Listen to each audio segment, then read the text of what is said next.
Pessoal, então dando sequência nessa solução para absorver o efeito da variabilidade e eventos dependentes através aí do seu cenário, muitas vezes no dia a dia, então perceba bem, né?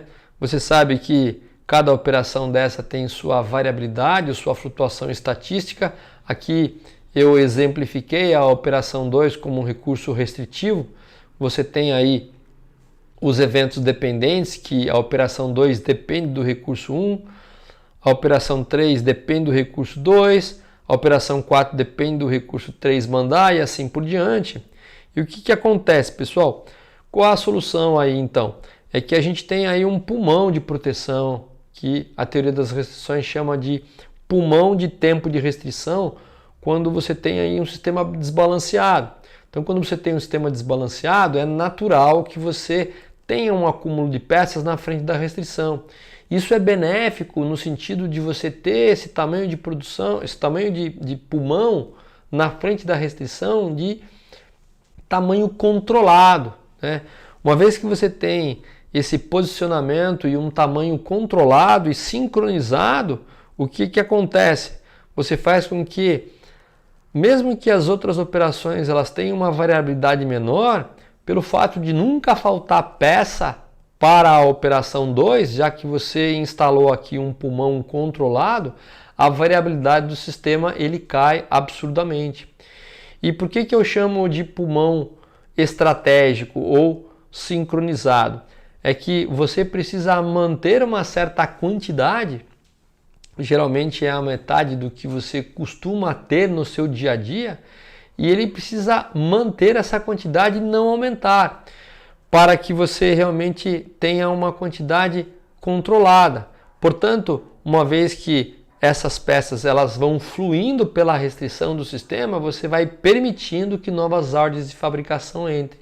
Então isso é um sistema sincronizado, fazendo com que aquele tamanho de pulmão que você determinou realmente seja constante ao longo do tempo.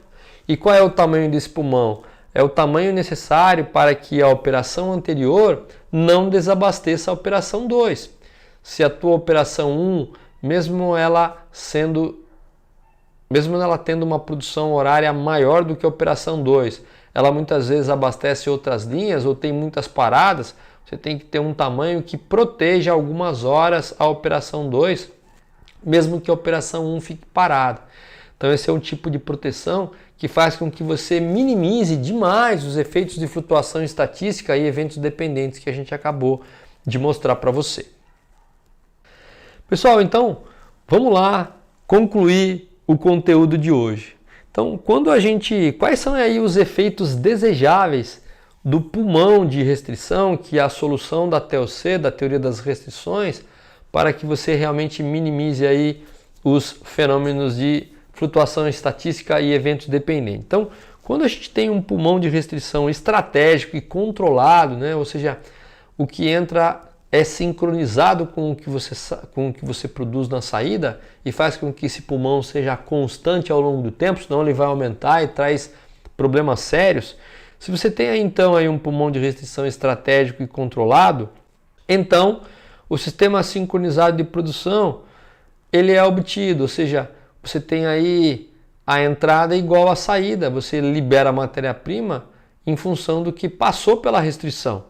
E se você tem um sistema sincronizado de produção, então você tem aí um IP, né, um inventário controlado e menor, né, e maior eficiência na restrição. Você nunca vai parar a sua restrição por falta de peça.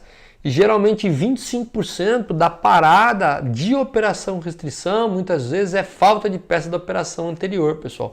25% total de paradas. Isso causa realmente um estrago grande e ele é minimizado por esse pulmão de restrição de tamanho controlado, uma vez que você tem aí um sistema sincronizado, né? O que sai é igual ao que entra. E se você tem um inventário controlado e menor e maior eficiência, pessoal, você acaba tendo aí menos inventário do que a situação anterior.